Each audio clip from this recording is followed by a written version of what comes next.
মহান আল্লাহ পাক কোরআনুল কারীমে জানিয়ে দেন, আয় আমার বান্দারা, আয় আমার বান্দিরা, আমি আল্লাহ পাক জানিয়ে দিলাম পৃথিবীর জমিনে আমি আল্লাহ পাক নবী আদম আলাইহিস সালাম থেকে নিয়ে আর কিয়ামত পর্যন্ত কোটি কোটি মনুষ্য জাতিকে বানাবো। কোটি কোটি মানুষ পৃথিবীর জমিনে আসবে, কোটি কোটি বান্দা বান্দিরা জমিনে বিচরণ করবে। আমি আল্লাহ পাক জানিয়ে দিলাম, না না না, দুনিয়ার জমিনে কে সবচাইতে দামি আমি আল্লাহ পাক ঘোষণা করে দিলাম, ইন্না আকরামাকুম আতকাকুম। তোমাদের ভিতরে না পঞ্চায়েত প্রধান দামি, না মেম্বার দামি, না এমএলএ দামি, না এমপি দামি। কে দামি? তোমাদের ভিতরে কে দামি? আমি আল্লাহ পাক ঘোষণা করলাম, ইন্না আকরামাকুম ইনদাল্লাহি আতকাকুম। পৃথিবীর জমিনে সব চাইতে যদি কেউ মর্যাদাবান হয়, সব চাইতে কেউ যদি দামি হয়ে যায়, যার ভিতরে তাকওয়া রয়েছে, যিনি আল্লাহকে ভয় করেন, যিনি সুন্নাতে নববীতে চলেন, যার ভিতরে নবীর আদর্শ রয়েছে, আমি আল্লাহ পাক জানিয়ে দিলাম এই ব্যক্তিটা পৃথিবীর ভিতরে দামি করে দিয়েছি। ইন্না আকরামাকুম ইনদাল্লাহি আতকাকুম। আল্লাহর নিকটে সবচেয়ে ওই ব্যক্তিটাই দামি যিনি পৃথিবীর জমিনে সবচেয়ে তাকওয়া নিয়ে চলাফেরা করেন, আল্লাহর ভয় করেন এবং আল্লাহর রাসূলের সুন্নাহ মোতাবেক জীবন পরিচালনা করেন। একজন বড় বিজনেসম্যান, টাকা রয়েছে প্রচুর, সমাজের মানুষ তাকে বাবু বাবু বলে ডাকে, তাকে বাবু বাবু বলে ডাকে। একজন নেতার আসন দখল করেছে, তো নেতাকে আমরা রাস্তায় ফেলে নেতার মর্যাদা দিয়ে বাবু বলে ডাকি, কাকু বলে ডাকি, মহাশয় বলে ডাকি, সম্বোধন করি। এই সমাজে যিনি ইউনিভার্সিটির একজন প্রফেসরের এই জায়গাটা দখল করেছে, আমরা তাকে স্যার বলে সম্বোধন করি। যিনি এই সমাজের বুকে মানুষের চিকিৎসা দেন, ট্রিটমেন্ট করেন, তাকে ডাক্তার বলা হয়, ডক্টর বলা হয়, তাকে আমরা স্যার বলে ডাকি, ডাক্তার বাবু বলে ডাকি। আমরা এই যে একজন মাদ্রাসার উস্তাদ বা হুজুরকে আমরা কি বলি? শিক্ষক বা হুজুর বলে সম্বোধন করি, আমরা তাকে সম্মান দিই। আল্লাহ বলছেন, অবশ্যই তোমরা এই দুনিয়াবি ক্ষেত্রে সম্মান আর মর্যাদা দিচ্ছ, কিন্তু আমি আল্লাহ জানিয়ে দিচ্ছি, ইনদাল্লাহি আতকাকুম, যে পৃথিবীর জমিনে আমি আল্লাহর আনুগত্য করেছে, আমার হাবিবুল্লাহর আনুগত্য করে চলেছে, হাবিবুল্লাহর সিরাত মেনে চলেছে, হাবিবুল্লাহর আদর্শ নিয়ে চলেছে, বাস্তবায়ন করেছে, পৃথিবীর ভিতরে সেই ব্যক্তিটা আমার কাছে অনেক দামি করে দিয়েছি। একবার জোরে বলুন সুবহানাল্লাহ। আজকে এই আলোচনার মাহফিল থেকে আমাদের শিক্ষা নিতে হবে, নবীজির আপনি কোন পর্যায়ে ফেলবেন। তিনি একদিকে যেমন পিতার আসন দখল করেছেন, তিনি মা ফাতেমার আব্বাজান হয়েছিল না হয়নি? তিনি উম্মে কুলসুম রাদিয়াল্লাহু তাআলা আনহার আব্বাজান হয়েছিল না হয়নি? হযরত কাসেম রাদিয়াল্লাহু তাআলা আনহুর আব্বাজান হয়েছিল না হয়নি? আবার তিনি নানা জানের আসন দখল করেছেন, ইমাম হাসান, ইমাম হুসাইন, ইমাম মুহসিন রাদিয়াল্লাহু তাআলা আনহুম, হুজুরদের নানা জান হয়েছিল না হয়নি? নানার জায়গা থেকে নাতিদের যেটা দেওয়ার সেটা তিনি দিয়েছিলেন, বাবার জায়গা থেকে যেটা দেওয়ার তিনি সেটা দিয়েছিলেন। তিনি ঠিক তেমনি ভাবেই স্বামীর আসন দখল করেছিলেন, তিনি তার স্ত্রীদের স্বামী হয়েছিলেন, উম্মুল মুমিনিনদের তিনি স্বামী হিসাবে, হাজবেন্ড হিসাবে তিনি জায়গা দখল করেছিলেন। এই স্বামীর জায়গা থেকে তিনি স্ত্রীদের মর্যাদা দিয়েছিল না দেয়নি? তাহলে দুনিয়াবি ক্ষেত্রে তিনি স্বামী, তিনি নানা, তিনি আব্বা, এই সব কিছু তিনি হওয়ার পরেও তিনি মহান নেতা হয়েছিলেন, জগৎবাসীর জন্য আদর্শ, তিনি আদর্শওয়ালা নবী হয়ে গিয়েছিলেন। একবার জোরে বলবেন না সুবহানাল্লাহ। আল্লাহ পাক চ্যালেঞ্জের সঙ্গে বলেছেন, লাকাদ কানা লাকুম ফি রাসূলিল্লাহি উসওয়াতুন হাসানাহ। তোমরা যদি কারোর আদর্শ নিতে চাও তো আমার নবীজির আদর্শ নাও। মুসলমানের ছেলেরা, এ নবীর উম্মত উম্মতিরা, খুব খেয়াল করে শুনুন, আমার আল্লাহ পাক কামলিওয়ালা সম্পর্কে জানিয়ে দেন, লাকাদ কানা লাকুম ফি রাসূলিল্লাহি উসওয়াতুন হাসানাহ। হে আমার বান্দারা, হে আমার বান্দিরা, পৃথিবীর জমিনে তোমাদের সামনে অনেক মানুষ তোমরা দেখতে পাবে। পৃথিবীতে আমরা এখন বর্তমানে যারা আর্টিস্ট, তাদের থেকে আমরা আমাদের আদর্শগুলো নিয়ে নিই। আজকাল ছেলেরা হাফ প্যান্ট পরে ঘুরছে না, ঘোরে না। আজকাল ছেলেরা কানে মাকড়ি পরে ঘুরছে না, ঘোরে না। আজকাল ছেলেরা চুলের কাটিং এর ডিজাইনটা পাল্টে ফেলেছে না, ফেলে না। এ নবীর উম্মত উম্মতিরা, আজকাল আমাদের সমাজের মেয়েগুলো আজকে দুনিয়ায় জিন্দেগি করতে গিয়ে যত মডেল, যত নায়িকা, যত গায়িকা, যত আপনার টিকটক ভিডিও যারা করেন, তাদের আদর্শে আদর্শিত হয়ে আজকাল মেয়েরা ভুরু কাটে। আজকাল মেয়েরা তারা ট্যাটু করে হাতে লাগায়, তারা বুকের উপরে ট্যাটু করে, এভাবে ওড়নাটা ছেড়ে ফেলেছে, গায়ের ওড়নাটা খুলে ফেলে দিয়েছে। আজকাল মেয়েরা জিন্সের প্যান্ট পরে, টাইট ফিট গেঞ্জি পরে ঘোরাফেরা করে। না না, অন্য কোন জাতির ক্ষেত্রে বলি না, মুসলিম সমাজে, মুসলিম ঘরে আমাদের জন যুবকদের চরিত্র এমনটা হয়ে গিয়েছে না যায়নি বলেন? আজকে নবীজির মিলাদ সিরাতের মাহফিল থেকে শপথ নিতে হবে, এই কালচার পরিবর্তন করতে হবে। বোম্বাইয়ে যে সমস্ত নায়ক নায়িকারা যেমন হালাতে চলে, আমরা তাদের হালাতে চলবো না, বরং আমাদের হালাতটা, আমাদের জিন্দেগিটা মদিনাওয়ালার মতো হয়ে যাবে, আমাদের জিন্দেগিটা কামলিওয়ালার মতো হয়ে যাবে, আমাদের জিন্দেগিটা মা আমেনার লাল মুহাম্মদ রাসূলুল্লাহ সাল্লাল্লাহু আলাইহি ওয়াসাল্লামের মতো হয়ে যাবে। আল্লাহ পাক কুরআনুল কারীমে জানিয়ে দেন, লাকাদ কানা লাকুম ফি রাসূলিল্লাহি উসওয়াতুন হাসানাহ। আমি আল্লাহ পাক জানিয়ে দিলাম, পৃথিবীর জমিনে তোমরা যদি আদর্শ নিতে চাও, আমার কামলিওয়ালার আদর্শ নিয়ে চলো। পৃথিবীর জমিনে যদি অনুকরণ করতেই হয়, কামলিওয়ালার অনুকরণ করে চলো। পৃথিবীর জমিনে যদি অনুসরণ করতেই হয়, মদিনাওয়ালার অনুসরণ করে চলো। না না না, আমি আল্লাহ পাক জানিয়ে দিলাম, আমার হাবিব নবীকে তামাম জগতের জন্য আমি আল্লাহ উসওয়ায়ে হাসানা করে দিলাম। আমি আদর্শের নমুনা তোমাদের জন্য আমি আল্লাহ বানিয়ে দিলাম। জোরে বলতে পারলেন না? আমার মদিনাওয়ালার আদর্শ নিয়ে চলো। রাসূলুল্লাহ সাল্লাল্লাহু আলাইহি ওয়াসাল্লামের জন্মের পর থেকে মা আমেনার বর্ণনা শুনুন। ওনার দুধ মাতা ছিলেন কে? সাউবিয়া, কিছুদিনের জন্য। তারপরে দুধ মাতা, পরিপূর্ণ দুধ মাতা হলেন, যেটা মাশহুর হয়েছেন আম্মাজান হালিমাতুস সাদিয়া রাদিয়াল্লাহু তাআলা আনহা। তাদের বর্ণনা শুনুন যে ওই ছোট্ট শিশুটা হযরত মুহাম্মদ সাল্লাল্লাহু আলাইহি ওয়াসাল্লাম, তিনি ছোট্টবেলাতে ছোট্ট শিশু শুয়ে রয়েছেন ঘুমের ভিতরে। একটু বাতাসে গায়ের কাপড়টা একটু উঠে গেছে, মানে হাঁটু থেকে উঠে বেরিয়ে গেছে। বাতাসে বা এমনি নড়াচড়াতে এই হাঁটুর উপরে কাপড়টা চলে এসছে। যখন এই হাঁটুর উপরে কাপড় চলে আসেন, উনি কান্নাকাটি জুড়ে দিতেন। একবার জোরে বলুন সুবহানাল্লাহ।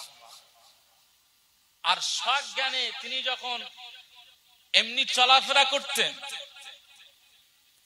আমাদের দ্বীনের নবী, মহানবী হযরত মুহাম্মদ রাসূলুল্লাহ সাল্লাল্লাহু আলাইহি ওয়াসাল্লাম, তিনি যখন সজ্ঞানে 2-3 বছর বয়স হাঁটাহাঁটি শুরু করেছে, তো পরনের যে কাপড়টা পরিয়ে দেওয়া হতো, এই দৌড়াদৌড়ি করতে যে যদি রাসূলুল্লাহর এই কাপড়টা খুলে যেত, তো রাসূলুল্লাহ চিৎকার দিয়ে কাঁদতেন।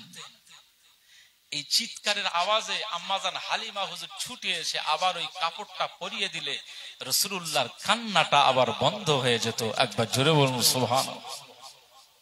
তাহলে কি আজব এক শিশু আমার আল্লাহ দান করেছেন।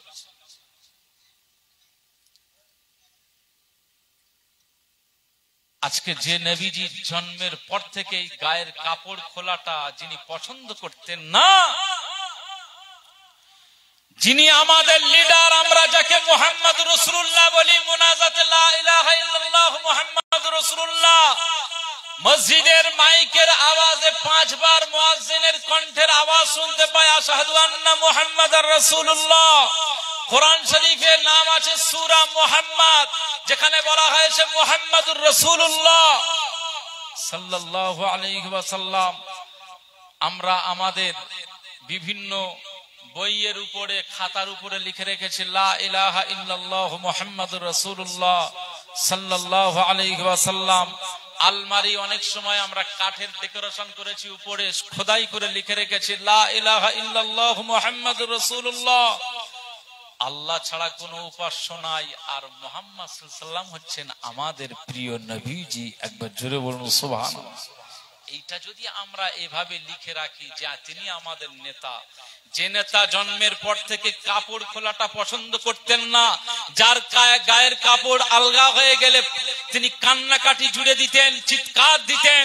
আম্মাজান হালিমা, আম্মাজান আমিনা রাদিয়াল্লাহু তাআলা আনহা হুজুরগণেরা তারা এসে আবার কাপড়টা পরিয়ে দিলে তার কান্নাটা বন্ধ হয়ে যেত।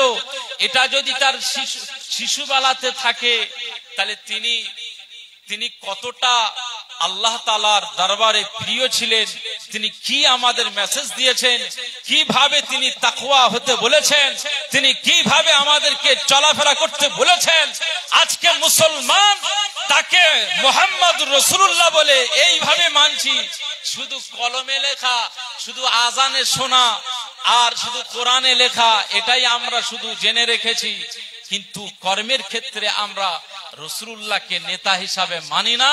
আজকে আমাদের পরনে যে হাফ প্যান্ট, এটা শাহরুখ খান থেকে আমরা পেয়েছি, সালমান খান থেকে পেয়েছি, মেসি থেকে পেয়েছি, রোনাল্ডো থেকে পেয়েছি। অন্য একজন ব্যক্তিত্বের ধার করা অনুসরণ আজ আমার ঘরেতে আমি ঢোকানোর কারণে আমার আল্লাহ আমার উপরে নারাজ হয়ে গিয়েছে, আমার উপরে তিনি বেজার হয়ে গিয়েছে। আল্লাহ নারাজ তো হাবিবুল্লাহ নারাজ, হাবিবুল্লাহ বেজার তো আল্লাহও বেজার। মনে রাখতে হবে, এই হাফ প্যান্ট পরে তুমি যে সমাজে নোংরামি করতেছো, এই নোংরামির কারণে কিয়ামতের ময়দানে তোমাকে জবাব দিতে হবে। কথা বলেন ঠিক কিনা? যে সমস্ত যুবক ভাইরা হাফ প্যান্ট পরে ঘুরতেছে, এই গরমের সময় ঘুরে না আপনাদের এলাকায় মনে হচ্ছে হয় না? হয়। বড় বড় ছেলেরা হাফ প্যান্ট পরে ঘুরে না, কানে মাকড়ি পরে ঘুরে না। কিয়ামতের ময়দানে এই ছেলেটা জবাব দিতে হবে না বলে? যে সমস্ত মহিলারা মাথার ওড়নাকে বয়কট করে দিয়েছে, রাসূলুল্লাহ দরবারে কিয়ামতের ময়দানে জবাব দিতে হবে না? আজকে সেই নবীজির আলোচনা মনে রাখতে হবে।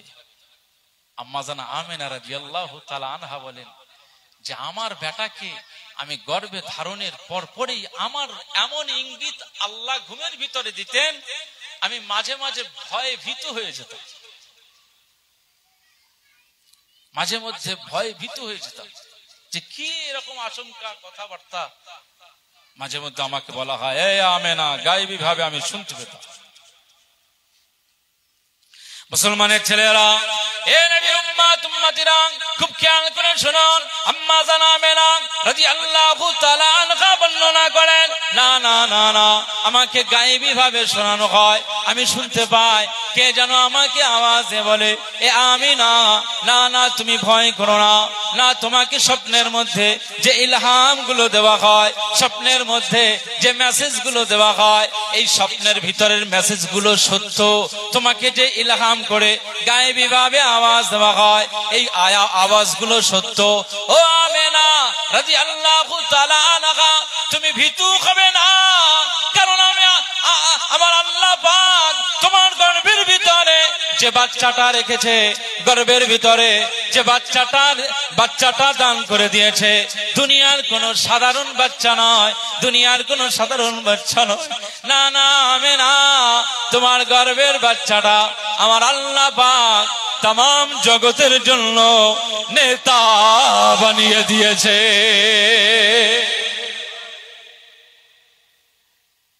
आमिना तुमी भय भीत होबे ना। आम्मा जान आमिना रादियाल्लाहु ताआला आनहा बोलेन आमार नूर नबीजी आमार मुहम्मद साल्लाल्लाहु आलाइहि वसल्लम आमार गर्भे যখন আমি এমন অলৌকিক বিষয় দেখতে পাই, মাঝে মধ্যে স্বপ্নে দেখছি যে আমার বেটা মুহাম্মদ সাল্লাল্লাহু আলাইহি ওয়াসাল্লাম আমার গর্ভের ভিতর থেকে এই জায়গা থেকে একটা ফোকাস বার হয়ে গিয়েছে শাম দেশের, সিরিয়া দেশের সেই সমস্ত রাজা বাদশাদের প্রাসাদ, যা মক্কার জমিন থেকে কোনোদিন কল্পনাই করা যেত না। হ্যাঁ, কয়েক শত কিলোমিটার দূর, সম্ভবত 1000 কিলোমিটার দূর হতে পারে। এতটা দূরের রাস্তা, এখান থেকে কোনো কিছু দেখা সম্ভব হয়? আমি দেখেছি আমার মাঝে মধ্যে এই পেট থেকে আলো বার হয়ে যেত, যে আলোর কারণে সিরিয়ার রাজা বাদশাদের প্রাসাদগুলো, শাম দেশের রাজা বাদশাদের, কাইসার কিসরাদের প্রাসাদগুলো, তাদের সমস্ত অট্টালিকাগুলো আমার বেটা মুহাম্মদ সাল্লাল্লাহু আলাইহি ওয়াসাল্লামের নূরের বরকতে এমন ভাবে আলোকিত হয়ে যেত, আমি মক্কা থেকে এই চোখ দিয়ে আমি দেখতে পেতাম। একবার জোরে বলুন সুবহান। এটা সাধারণ কোনো বাচ্চা নয়। মক্কার জমিনে এখন তো গভর্নমেন্ট পানির ব্যবস্থা করে দিয়েছে। এই পানিগুলো দেখবেন যে সমস্ত, এখানে হাজী সাহেবরা আছেন অনেকেই, যে আলহামদুলিল্লাহ মক্কাতে, সৌদিতে, মদিনাতে যে সমস্ত হোটেলগুলো থাকা হয়, এই হোটেলের পানিগুলো আমি চিন্তা করি প্রতিদিনে আমরা অনেক খরচ করি, কিন্তু পানিগুলো আসে কোথা থেকে? কারণ নিচ থেকে তো পানি ওঠে না, পাথুরে জায়গা, সব জায়গায় পানি উঠবে না। না, আমরা দেখেছি রাতের বেলায় প্রতিদিনে সব পানির ট্যাঙ্ক এসে, আমাদের যেমন তেল পাম্পে তেলের গাড়ি আসে দেখেছেন, এসে ওই পাম্পে তেল নামিয়ে দেয়, ঠিক ওইভাবেই তেলে পানির গাড়ি সব গাড়িতে সব ট্যাঙ্কারে ভর্তি হয়ে সব এসে এসে ওই ট্যাঙ্ক থেকে পানি সব দেখি বিল্ডিং এর মাথায় উঠছে, সব মোটর সিস্টেম উপরে উঠে যাচ্ছে পানি। মক্কাতে যে সমস্ত পানির সরবরাহের ব্যবস্থা রয়েছে, আমি জানলাম কতটুকু সত্য মিথ্যা আল্লাহ ভালো জানেন। তো আমি সেখানে যারা সুইপারের কাজ করে বাংলাদেশিরা, পাকিস্তান ভাইরা, ওদেরকে জিজ্ঞেস করলাম যে এত পানি মক্কাতুল মুকাররমা মসজিদুল হারাম থেকে চতুর্দিকে 6 নাম্বার টয়লেট আছে, 7 number toilet, 3 number, 4 number, 5 number, male female, এই সমস্ত টয়লেটে লাখ লাখ মানুষ শুধু পেশাব পায়খানায় পানি খরচ করছে। আর ওযুখানাতে আপনি 24 ঘন্টা যখনই যাবেন সব সময় মানুষ টয়লেটেও রয়েছে, ওযুখানায় রয়েছে, পেশাবখানা নেই, সব টয়লেটেই পেশাব পায়খানা সব হয়। এত পানি খরচ, এই পানিটা আসে কোথা থেকে? তো শুনলাম জেদ্দার লোহিত সাগর থেকে ওই পানি বিশাল আপনার পাইপিং সিস্টেম করে নাকি এই শহরগুলোতে পানির ব্যবস্থা বা সরবরাহ করা হয়। আরেকটা ব্যাপার, আপনি মক্কা শরীফের বা মদিনা শরীফের টয়লেটে ঢুকবেন, সে সমস্ত টয়লেট গুলো এত পরিচ্ছন্ন, এত ক্লিন, এত পরিষ্কার, যা ভাষায় বলা যাবে না।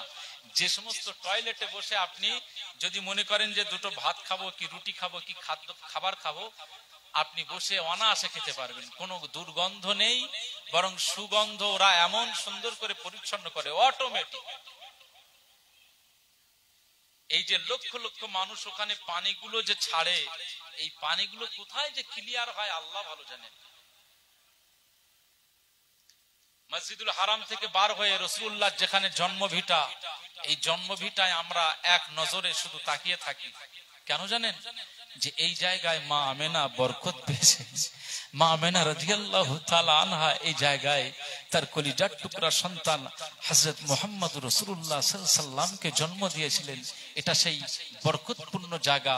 তো আজকে সেই বরকতপূর্ণ জায়গা নজর ভরে একটু দেখি, যাতে রাসূলুল্লাহর সেই বরকতের বিষয়টা আমাদের যদি আল্লাহ দান করেন, কামিয়াবি হয়ে যাব।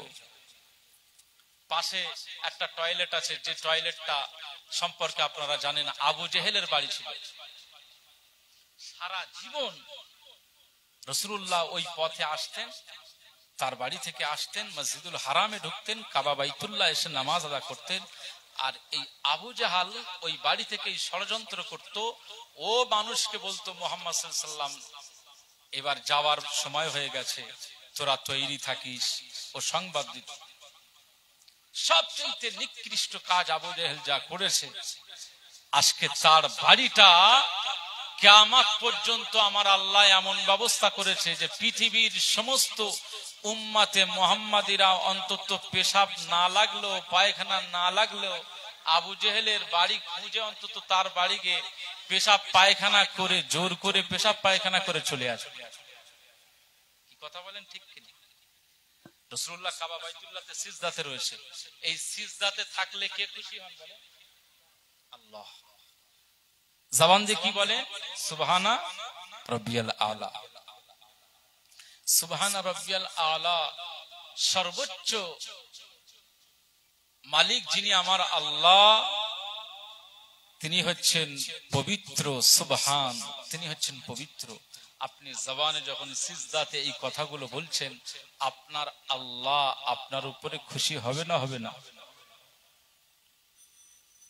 মুসলমানের ছেলেরা, এ নবীর উম্মত উম্মতিরা, খুব খেয়াল করে শুনুন।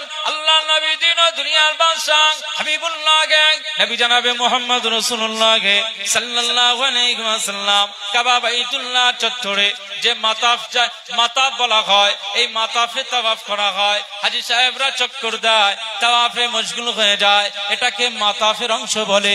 এই মাতাফের জায়গায় আকা মাওলা রাসূলুল্লাহ সাল্লাল্লাহু আলাইহি ওয়াসাল্লাম যখন আল্লাহর জন্য সিজদাতে মশগুল হয়ে গেল, সিজদাতে সুবহানা রাব্বিয়াল আলা হাবিবুল্লাহ যখন পড়তে লাগলো, এই সুযোগটা আবু জাহাল কাজে লাগালো। আবু জাহাল যুবকদেরকে উত্ত্যক্ত করলো, আরো কিছু মানুষদেরকে উত্ত্যক্ত করলো, সবাইকে অফার দিল, কে আছো এই সুযোগটা কাজে লাগাবে? মুহাম্মদ রাসূলুল্লাহ সাল্লাল্লাহু আলাইহি ওয়াসাল্লাম সিজদা অবস্থায় রয়েছে, আর এই সিজদা হালাতে এইটাই বড় সুযোগ, এটাই মক্ষম সুযোগ। এই সময় ছাড়া তাকে ঘায়েল করা যাবে না। কে আছো? মক্কার উটের নাড়ি ভুড়ি গুলো নিয়ে এসে মুহাম্মদ সাল্লাল্লাহু আলাইহি ওয়াসাল্লামের পিঠের উপরে চাপিয়ে দেবে, অফার দিয়ে দিয়েছে। যুবকেরা খুশি হয়ে গেল। মক্কার পচন ধরা নাড়ি ভুড়ি গুলো, মরা উটের নাড়ি ভুড়ি গুলো সবগুলো নিয়ে এসে না ওই যুবক গুলো হাবিবুল্লাহর পিঠের উপরে চাপিয়ে দিয়েছে। হাবিবুল্লাহর পিঠের উপরে যখন চাপিয়ে দিয়েছে, মনে রাখতে হবে একটা উট এত বড়, আর তার ভুঁড়ির ওজন কত হতে পারে? 20-25 কেজি 30 কেজি হতে পারে। এই বড় উটের এই ভুঁড়িটা যদি মুহাম্মদ সাল্লাল্লাহু আলাইহি ওয়াসাল্লামের পিঠের উপরে চাপানো হয় সিজদা অবস্থায়, বলুন এর ব্যালেন্সটা তিনি রাখতে পারবেন? মরা পচা উটের দুর্গন্ধ নাড়ি ভুঁড়িগুলো যখন আকা মাওলা রাসূলুল্লাহ সাল্লাল্লাহু আলাইহি ওয়াসাল্লামের পিঠের উপরে চাপিয়ে দেওয়া হয়েছে, না আল্লাহর নবী না নড়াচড়া করতে পারে না, কারণ তারা পিঠের উপরে চাপিয়ে দিয়ে এইভাবে দাঁড়িয়ে রয়েছে। আমার নবীজির এই করুণ পরিস্থিতিটা হযরত আবু বকর সিদ্দিক দেখে ফেলেছেন, একজন সাহাবী দেখে ফেলেছেন। না আম্মা জান ফাতেমা রাদিয়াল্লাহু আনহা তার কাছে ছুটে চলে যান। কোথায় আছো ফাতেমা? ও ফাতেমা রাদিয়াল্লাহু তাআলা আনহা, কোথায় আছো? যাও না, তোমার আব্বা জানের এমন একটা পরিস্থিতি করে দিয়েছে, তোমার আব্বা জানের চাচা আবু জাহাল এরকম একটা ষড়যন্ত্র করে তোমার আব্বা জানের পিঠের উপরে নাড়ি ভুড়ি গুলো চাপিয়ে দিয়েছে। ও ফাতেমা চলে যাও, তোমার আব্বা জানের কাছে চলে যাও। আম্মা জান ফাতেমা রাদিয়াল্লাহু তাআলা আনহার কানে যখন এই সংবাদটা পৌঁছে গেল, মা ফাতেমা ঘরের ভিতর থেকে দৌড়ে কাবা চত্বরে হাজির হয়ে গিয়েছে। বলতে পারলেন না?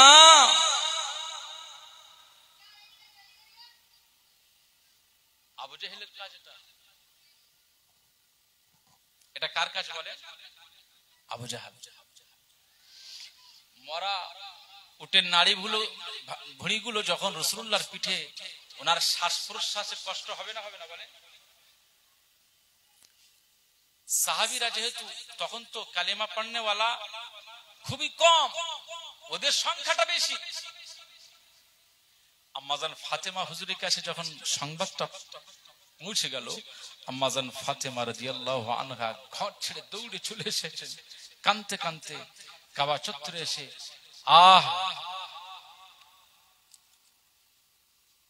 আব্বাজান বলে চিৎকার দিয়ে তিনি দৌড়ে এসে ওই মরা দুর্গন্ধময় উটের নাড়ি ভুঁড়িগুলো রাসূলুল্লাহর পিঠ থেকে সরিয়ে দিচ্ছেন।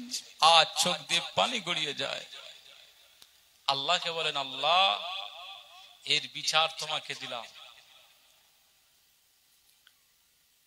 আমার আব্বাজান সম্পর্কে আমি ছোটবেলা থেকে যা ধারণা রেখেছি, আমার কনসেপ্টে আমি দেখেছি, আমার আব্বাজান জীবনে কাউকে এখনো পর্যন্ত ছোট বড় কথা বলেনি।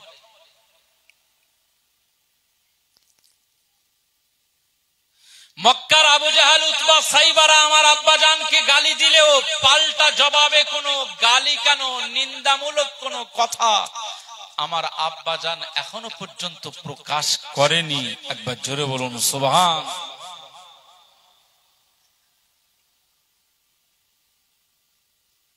আমার আব্বাজান তো এখনো কারো ঘর ভাঙেনি, কারোর পিছনে এখনো পর্যন্ত ষড়যন্ত্র চালায়নি। তাহলে আল্লাহ এরা কেন আমার আব্বাজানের উপরে এভাবে জুলুম করছে? আল্লাহ তোমার কাছে বিচার দিলাম কাবা বাইতুল্লাহ। বলুন তো, কাবা শরীফের এই কিনারায় দাঁড়িয়ে দোয়া চাইলে দোয়া কবুল হয় না হয়? এটা দোয়া কবুলিয়াতের জায়গা। মুসলমানের ছেলেরা, এ নবীর উম্মত উম্মতিরা, খুব খেয়াল করে শুনুন। কাবা বাইতুল্লাহ এর বর্ণনা শুনলে আপনার সারা রাত চলে যাবে। কাবা বাইতুল্লাহর বর্ণনা শেষ হবে না। কাবা বাইতুল্লাহ রুকনে ইয়ামিন বলে একটা কোণ আছে, যে কোণে দাঁড়িয়ে দোয়া চাইলে আল্লাহর দরবারে তার দোয়াটা কবুল হয়ে যাবে। কাবা বাইতুল্লাহ একটি জায়গা আছে, কাবা দারওয়াজা, আর এদিকে হাজরে আসওয়াদের মিডিল জায়গা। এই জায়গাটাকে বলা হয় মুলতাজাম। মুলতাজাম আর এই জায়গাটায় দোয়া চাইলে দোয়া কবুল হয়ে যায়। কাবা বাইতুল্লাহর পাশে নিকটে যেখানে মানুষ হাজী সাহেবরা হজ পাক যখন পালন করে, তাওয়াফ যখন করে নেয়, উমরা যখন করে, তাওয়াফের পরে ওয়াজিবুত তাওয়াফের নামাজ আদা করতে হয়। আর এই ওয়াজিবুত তাওয়াফ 2 রাকাত নামাজ পড়তে গেলে তাকে ওই মাকামে ইব্রাহিমে বরাবর এসে দাঁড়াতে হবে, আর তাকে পড়তে পড়তে যেতে হবে। কোরআনের আয়াত আমার আল্লাহ পাক ঘোষণা করে দিয়েছে, ওয়াত্তাখিযু মিন মাকামি ইব্রাহিমা মুসাল্লা, তোমরা মাকামে ইব্রাহিমকে মুসাল্লা বানিয়ে নাও। এ নবীর উম্মত উম্মতিরা, খুব খেয়াল করে নাও, তাওয়াফ করার পরে ওয়াজিবুত তাওয়াফ নামাজ পড়বার সময় মাকাম ইব্রাহিম বরাবর যেতে হবে। মাকাম ইব্রাহিম বরাবর ওই অবস্থায় মাকাম ইব্রাহিম সোজাসুজি কাবার দিকে ফিরে নামাজ আদা করতে হবে। এই অবস্থায় প্রত্যেকটা হাজীকে বলতে বলতে যেতে হয়, ওয়াত্তাখিযু মিন মাকাম ইব্রাহিম মুসাল্লা। এটা বলতে বলতে মাকাম ইব্রাহিমের দিকে এগিয়ে যেতে হয়। ওই যে মাকাম ইব্রাহিম, ওখানে কিচ্ছু নাই, শুধু কাঁচ দিয়ে ছোট্ট একটি ঘর করে বানানো। স্মৃতি, এখানে স্মৃতি মেমোরি বিষয়টা রাখা আছে। না না, কিসের মেমোরি? শুধু একটা পাথর রাখা আছে, এই পাথরটাকে ঘিরে এত সৌন্দর্য করে রাখা আছে। হে নবীর উম্মত উম্মতিরা, খুব খেয়াল করে শুনুন, এটা কোন পাথর? না না না না, ওই যে কাবা বাইতুল্লাহর আকর্ষণে তুমি যে এতক্ষণ ঘোরাফেরা করেছো, এই কাবা বাইতুল্লাহ নির্মাণ করেছিল হযরত নবী ইব্রাহিম খলিলুল্লাহ আলাইহিস সালাম, বাটা ইসমাইল আলাইহিস সালামকে নিয়ে কাবা নির্মাণ করেছিল। ইসমাইল নবী, ইসমাইল জবিহুল্লাহ আলাইহিস সালাম, তিনি জোগাড়ের কাজ করেছিল, আর রাজমিস্ত্রির কাজ তার আব্বাজান ইব্রাহিম খলিলুল্লাহ আলাইহিস সালাম তিনি নির্মাণ করেছিল। তো তিনি যে পাথরের উপরে দাঁড়িয়ে কাজ করেছিল, ওই পাথরটাকে আমার আল্লাহ তো হুকুম করে দিয়েছিল যে এই পাথর আমি আল্লাহ পাক তোমাকে হুকুম করে দিলাম। আমার নবী ইব্রাহিম আলাইহিস সালাম আমার ঘর বানাচ্ছে, এই বানানোর ক্ষেত্রে কখনো ডান দিকে ওনার যাওয়ার প্রয়োজন হয়, কখনো বাম দিকে যাওয়ার প্রয়োজন হয়, কখনো উপরের দিকে যাওয়ার প্রয়োজন হয়, কখনো নিচের দিকে যাওয়ার প্রয়োজন হয়। এ পাথর আমি আল্লাহ ঘোষণা করে দিলাম, তোমার শক্তি দিয়ে দিলাম। আমার নবী ইব্রাহিম খলিলুল্লাহ যেদিকে যাবে তুমি পাথর লিফটের মতো আমার নবী খলিলুল্লাহর সাথে তুমিও এগিয়ে যাবে। ছেড়ে বলবেন না সুবহানাল্লাহ। ভাড়া বেঁধে কাজ করে,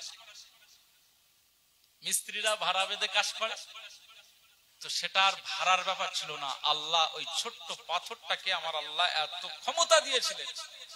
নবী ইব্রাহিম আলাইহিস সালাম প্রায় কাবা শরীফটার 3 তলা মতো একটা হাইট হবে, নিচে থেকে দাঁড়িয়ে দেখলে হাজী সাহেবরা দেখেছেন অনেকটা উঁচু, 2.5 তলা তো হবে। তো এই এত উঁচু ঘর বানাতে গিয়ে স্বাভাবিক নবী ইব্রাহিম আলাইহিস সালামের ভাড়ার প্রয়োজন হয়েছিল না হয়নি? সেই ভাড়ার কাজ, লিফটের কাজটা এই পাথর করে দিয়েছিল। সেই পাথরের উপরে নবী ইব্রাহিম খলিলুল্লাহ আলাইহিস সালামের শুধু দুটো পায়ের ছাপ আছে। এই পায়ের ছাপটা ওই পাথরে আছে, আর ওই পাথরটা গভর্নমেন্ট ওই জায়গাটা সংরক্ষণ করে রেখেছে, যেটাকে মাকামে ইব্রাহিম বলা হয়। মনে রাখবে, আমরা স্বাভাবিকভাবে অনেক পীরের মাজারের সিজদা ফিজদা দিয়ে দেই, অনেক মানুষ আবেগে পড়ে করে দেয়, কিন্তু সিজদা দেওয়া যাবে না, এটা শিরক। কিন্তু মনে রাখতে হবে যে পাথর নবী ইব্রাহিম আলাইহিস সালামের পায়ের ছাপ আছে, ওখানে পুলিশ প্রশাসন থাকে। তারপরেও আমরা জীবনের নবীজিদেরকে দেখিনি, আল্লাহর নবীদের দেখিনি, কিন্তু তাদেরকে মন প্রাণ অন্তর দিয়ে ভালোবাসি। একবার জোরে বলুন সুবহানাল্লাহ। আমরা মনে রাখবেন, ওই কদমের ছোঁয়া, আমি এরকম মাকামে ইব্রাহিম, এটা মোহাব্বত। মনে রাখবেন, আব্বাজানের পায়ে হাত দিয়ে কদম বুসি করা যায় না? যায় না? যাবে না? আপনি আপনার মায়ের কদম বুসি করতে পারেন না? পারেন না? যাবে না? তো মাকামে ইব্রাহিমের ওই জায়গাটায় কাঁচ দিয়ে ঘেরা আছে, শুধু আব্বাজান নবী ইব্রাহিম খলিলুল্লাহ আলাইহিস সালামের এই সম্মান আর তাজিমের দিকে তাকিয়ে। একটা শক্ত পাথর কি করে এত নরম হয়ে যেতে পারে যে পায়ের ছাপ পড়ে গিয়েছে? পাথরে কোনোদিন, এই যে পাথরের উপরে বসে রয়েছেন, আপনার পায়ের ছাপ উঠছে? পাথর নরম হচ্ছে না, এতটা ডিপ হয়ে রয়েছে, এতটা ডিপ। পা এরকম বসে গেছে, মানে হেলবে না, দুলবে না। কি আল্লাহ তাআলার কুদরত, কি মুজিজা নবীদের। তো আমি এরকম হাত দিয়ে ওই পাথরটা, এরকম পাথরে সরাসরি তো হাত দেওয়া যাচ্ছে না, কাঁচ লাগানো রয়েছে, তবু ওই মহব্বতে একটু, যে আমার নবী ইব্রাহিম খলিলুল্লাহ আলাইহিস সালামের এই কদম চুমা লাগাচ্ছি, চুমা দিলাম, এটা হচ্ছে মোহাব্বত। কথা বুঝতে পারছেন না? কোন হাজী সাহেব যদি মাকাম ইব্রাহিমে 2 রাকাত নামাজ আদা করে আল্লাহর দরবারে দোয়া চায়, তার দোয়াটা আল্লাহর দরবার থেকে ফেরত আসে না। হে নবীর উম্মত, উম্মতিরা, খুব খেয়াল করে শুনুন, আকা মাওলা রাসূলুল্লাহ সাল্লাল্লাহু আলাইহি ওয়াসাল্লাম জানিয়ে দিয়েছেন, কাবার চত্বরের কিছু কিছু জায়গা রয়েছে, তার ভিতরে আরেকটি অন্যতম জায়গা, এই জায়গাটার নাম হলো মাকাম ইব্রাহিম। মাকাম ইব্রাহিমে কেউ যদি নামাজ আদা করে আল্লাহর দরবারে ফরিয়াদ করে দোয়া চায়, আমার আল্লাহ পাক ওই বান্দার দোয়াটা ফিরিয়ে দেয় না, আরশে আজিমের মহানতম আদালতে তার দোয়াটা কবুল হয়ে যায়। মা ফাতেমা রাদিয়াল্লাহু আনহা আব্বাজানের এই কষ্ট দেখে কাবা বাইতুল্লাহ ওই জায়গায় দাঁড়িয়ে দোয়া চাচ্ছেন, বদদোয়া করতেছেন, আল্লাহ এর বিচার তোমার দিলাম। তো মা ফাতেমার দোয়া আল্লাহর দরবারে কবুল হয়েছিল না হয়নি? আবু জেহেল বদরের ময়দানে মসজিদে আরিশ বলে একটি জায়গা আছে, যেখানে রাসূলুল্লাহ ক্যাম্পিং করেছিলেন তার সৈন্য বাহিনীদের নিয়ে, সাহাবায়ে কেরামদের নিয়ে, 313 জন সাহাবীদের নিয়ে যেখানে ক্যাম্প করেছিল, যিনি আলোচনার টেবিল করেছিল, সলা পরামর্শ কিভাবে যুদ্ধটা করা যায়, কিভাবে তাদেরকে পরাজয় করা যায়, কিভাবে যুদ্ধের ময়দানে বীরাঙ্গনার সাথে যুদ্ধের ময়দানে নামা যায়, সাহাবীদের এভাবে তিনি জজবা তৈরি করছিলেন। ওই জায়গাটা মসজিদে আরিশ বলা হয়। ওই মসজিদে আরিশের পাশেই একটি জায়গা আছে, অভিশপ্ত জায়গা, সেখানে কবর নামক জায়গা আছে। তবে সেখানে মানুষ গিয়ে কি করে জানেন? মানুষ কবরের ধারে দাঁড়িয়ে জিয়ারাত করে, কিন্তু ওই জায়গায় গিয়ে মানুষ সবাই ইটের টুকরো তুলে, পাথরের টুকরো তুলে সব ওই কবরের দিকে ছুঁড়ে মারে। আমাদের মতো হাজী সাহেবরা আমরাও গিয়ে মেরেছি। গোনা হবে কি সওয়াব হবে সেটা পরের কথা। আসলে আবু জেহেলের নাম শোনা হয়েছে, যে ওকে এই জায়গায় ওকে পুঁতে দেওয়া আছে, ও এখানে মারা গিয়েছে। 2 জন তরুণ ছেলের হাতে মারা গিয়েছে, জানেন তো? হযরত আফরা রাদিয়াল্লাহু আনহার 2 জন ছেলে মাআজ এবং মুআওয়াজ এই দুইজন ছেলে মদিনার মসজিদে নববী শরীফে গিয়ে দেখেন কাতার সব ফাঁকা, এত সাহাবীরা গেল কোথায়? বাড়িতে এসে মাকে জিজ্ঞেস করছে, আম্মাজান সাহাবীরা কোথায় গিয়েছে? আম্মাজান বলছে, জানো না এই বদরের যুদ্ধ হয়েছিল তো রমজান মাসে, 18ই রমজান 17ই রমজানে বদর বিজয় লাভ করেছিল। একবার জোরে বলুন সুবহানাল্লাহ। আম্মাজান বলেছিল, এই খোকা, এই ছেলেরা তোমরা জানো না যে মক্কার চূড়ান্ত দুশমন রাসূলুল্লাহর চাচা আবু জাহাল উতবা সাইবারা আজকে বদরে সেই মক্কা থেকে এসে এখানে রাসূলুল্লাহর বিরুদ্ধে যুদ্ধ করতে এসেছে, তোমরা জানো না? ছেলে দুটো খুব শুনে একেবারে রাগে রাগান্বিত হয়ে গিয়েছে। তোরা মক্কায় জায়গা দিলি না, মক্কা থেকে তাড়িয়ে দিলি, অত্যাচার করলি, সেই রাসূলুল্লাহ সাল্লাল্লাহু আলাইহি ওয়াসাল্লাম আজকে মদিনাতে এসেছে, মদিনার মানুষগুলো আমরা মদিনাতে জায়গা করে দিয়েছি, এখন তিনি মদিনাতে সুরক্ষিত ভাবে দ্বীনের কাজ, দ্বীনের প্রসার করছে, মানুষকে সুন্দর পেগাম দিচ্ছে, তিনি আদর্শের বাণী পৌঁছাচ্ছেন। আবার সেই মক্কা থেকে মদিনায় এখানে এসে তোমরা এখানে জ্বালাতন করতে এসেছো। শুনে রাগ হয়ে গেছে। ছেলে দুটো বলল, আম্মাজান আমাদের কি একটু অনুমতি দিতে পারেন? আমরা বদরের ময়দানে যাব, আমরা আপনার সাথে ওয়াদা দিচ্ছি বদরের ময়দানে যাব, তবে ওয়াদা ওই কাবা বাইতুল্লাহতে আমার রাসূলুল্লাহর পিঠে যে উটের নাড়ি ভুড়ি গুলো চাপিয়ে দেওয়ার পরামর্শ দিয়েছিল ওই আবু জেহেলকে যতক্ষণ পর্যন্ত না বদরের ময়দানে আমরা না শেষ করে দেব, নাস্তানাবুদ করে দেব, নাস্তানাবুদ করে ধ্বংস না করে দিতে পারবো, ততক্ষণ পর্যন্ত না আপনাদের ছেলে বাড়ি ফিরে আসবে না, কথা দিলাম। একবার জোরে বলুন সুবহানাল্লাহ, চিৎকার দিয়ে বলেন সুবহানাল্লাহ, নারে তাকবীর। তারা নবীকে কত ভালোবাসতেন। চ্যালেঞ্জের সঙ্গে মায়ের সামনে আল্লাহর কাছে, আল্লাহকে শপথ করে মায়ের সাথে চ্যালেঞ্জ করছে যে আমরা আবু জেহেলকে খতম করে তারপর বাড়ি ফিরব। ওই দুটো শিশুর হাতে, ওই দুটো ভাইয়ের হাতে এই আবু জেহেল বদরের ময়দানে কিন্তু নিহত হয়ে গেছে তাদের তলোয়ারের আঘাতে। এই দুই ভাই যখন পৌঁছেছে বদরের ময়দানে, আব্দুর রহমান ইবনে আউফ রাদিয়াল্লাহু আনহুকে সেনাপতি বানানো হয়েছিল। তিনি শুধু ঘুরে ঘুরে এই বদরের ময়দানে সব পর্যবেক্ষণ করছেন, কিভাবে যুদ্ধটা চালানো যায়, কিভাবে যুদ্ধটার পজিশন পরিস্থিতি উনি দেখছিলেন। এমন সময় পিছন থেকে বলছেন, চাচা যান। বাচ্চা ছেলে দুটোর আওয়াজ শুনে আব্দুর রহমান ইবনে আউফ রাদিয়াল্লাহু আনহু বললেন, এত পুরুষ বড় মানুষের কোনো আওয়াজ নাই, ছোট ছোট বাচ্চাদের আওয়াজ, ছেলেদের আওয়াজ। তাকিয়ে দেখে দুইজন মদিনার মায়ের সন্তান। কি ব্যাপার? এই তোমরা জানো আজকে বদরের ময়দান, এটা তো আর খেলাধুলার ময়দান নয়, এখানে তোমরা কেন এসেছো? যাও, চলে যাও, এখানে হক আর বাতিলের লড়াই, হয় প্রাণ যাবে নাই প্রাণ নেওয়া হবে, দুটোর একটা হবে, সত্য আর মিথ্যার লড়াই চলবে। ছেলেরা তোমরা বাড়িতে চলে যাও। মুসলমানের ছেলেরা, খুব খেয়াল করে শুনুন, সেই সময় দুবার একসঙ্গে আওয়াজ দিয়ে বলেছিল, ও আব্দুর রহমান ইবনে আউফ, আল্লাহ নবী সাহাবীক, আজ এই বদরের ময়দানে আপনার কাছে আমরা জানতে চাই আবু জাহাল বলে লোকটা কোথায়? আবু জাহালকে একটু দেখিয়ে দেন, আমরা একটু আবু জাহালকে দেখতে চাই। আবু জাহালকে আমরা খতম করার জন্য এই বদরের ময়দানে চলে এসেছি।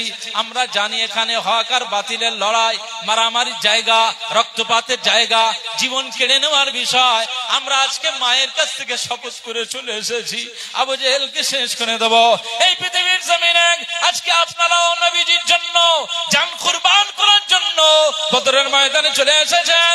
নবীজির মুহাব্বত, নবীজির ভালোবাসার জন্য আপনি যেমন বাড়ি ছেড়ে চলে এসেছেন, এখানে আরো সাহাবীরা সব বাড়ি ছেড়ে চলে এসেছে। কেউ বাচ্চাকে ফেলে এসেছে, কেউ মাকে জানিয়ে এসেছে, কেউ নিজের বিবিকে ফেলে চলে এসেছে, ঘর বাড়ি ব্যবসা বাণিজ্য সব বন্ধ করে এখানে চলে এসেছে। তারা কেন এসেছে? না আকা মাওলা রাসূলুল্লাহ আল্লাহকে মহব্বত করবার জন্য চলে এসেছে। আপনারা যেমন ভাবে চলে এসেছেন, আপনাদের ছেলে মেয়ে কি নাই, বিবি কি নাই, ঘরের মা আব্বা কি নাই, তাদেরকে ফেলে যদি আপনারা রাসূলুল্লাহর মহব্বতে আসতে পারেন, আমরাও আমাদের মাকে ফেলে রাসূলুল্লাহর মহব্বতে বদরের ময়দানে আসতে পারি। ছেড়ে বলতে পারেন না, আমরাও আমাদের মাকে ফেলে চলে এসেছি, মাকে বলে এসেছি যে আমরা যুদ্ধের ময়দানে যাচ্ছি, আবু জেহেলকে শেষ করব। যদি আমরা ফিরে না আসি, মা বলেন কোনো সমস্যা নেই। আল্লাহু আকবার। তবে তোরা যে প্রতিজ্ঞা করেছিস রাসূলুল্লাহর এই চূড়ান্ত দুশমন চিরশত্রু আবু জেহেলকে যদি শেষ করে দিতে পারিস, আমি আফরা রাদিয়াল্লাহু আনহা তোমাদের মা, আমি অনেক খুশি হব। কিয়ামতের ময়দানে শহীদানের মা হয়ে উঠব, আল্লাহকে বলবো, আল্লাহ আমার ছেলেদের হাতে আপনার হাবিবের চূড়ান্ত দুশমনের সেখানে পতন ঘটেছে। একবার জোরে বলুন সুবহানাল্লাহ। আমি এই কথাটা কিয়ামতের ময়দানে বলতে পারবো। মুসলমানের ছেলেরা, এ নবীর উম্মত উম্মতিরা, খুব খেয়াল করে শুনুন। এই আবু জাহাল আজ তার বাড়িটা টয়লেট হয়ে গেছে। আজ আমরা সব সে জায়গায় গিয়ে টয়লেট করে আসি। আজ সে কুখ্যাত হয়ে গেছে, তার কবরটা আজ জাহান্নামার জায়গা করে দিয়েছে, সে জাহান্নামার কীট হয়ে গিয়েছে। এ নবীর উম্মত উম্মতিরা, খুব খেয়াল করে শুনুন। আবু জাহালের কবরে আযাব মাফ নাই, তার প্রতিটি সেকেন্ডে আমার আল্লাহ পাক জাহান্নামের আগুন দিয়ে সরখান করে দেয়।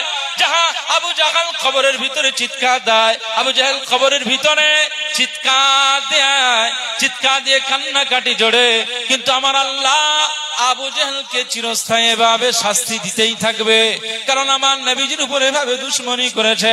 মনে রাখতে হবে, আজও আবু জাহালের অনুসারীরা রয়েছে এই দুনিয়ার জমিনে। আমি আব্দুল মুনাইম জানিয়ে গেলাম, এ নবীর উম্মত উম্মতিরা, ১৫০০ বছর আগে আকা মাওলা রাসূলুল্লাহ সাল্লাল্লাহু আলাইহি ওয়াসাল্লাম আমাদেরকে বিদায় জানিয়ে আখিরাতের পথে চলে গেলেন। মদিনার রওজা আকদাসে তিনি শুয়ে রয়েছেন ঠিকই, কিন্তু মনে রাখতে হবে তিনি হায়াতুন নবী, তার নেক নজর উম্মতের দিকে আমার আল্লাহ আজও দিয়ে রেখেছেন।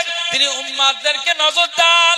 আশিকে রাসূল যারা হয়ে যায়, আকা মাওলার নজর তার দিকে পড়ে যায়। মুস্তাফার আশিক যারা হয়ে যায়, মুস্তাফার নজর তার দিকে পড়ে যায়।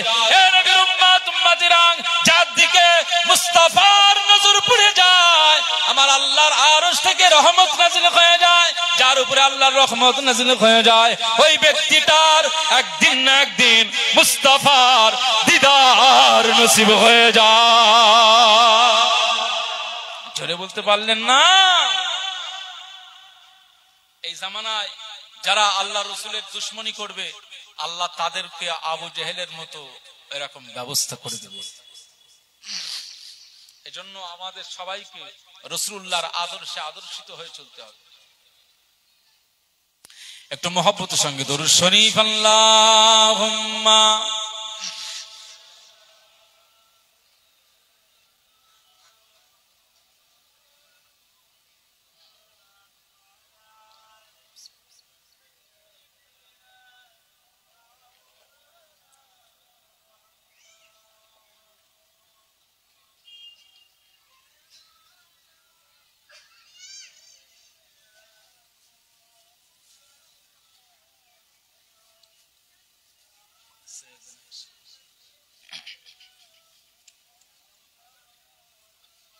দরুদ শরীফ আল্লাহুম্মা সাল্লি আলা সাইয়্যিদিনা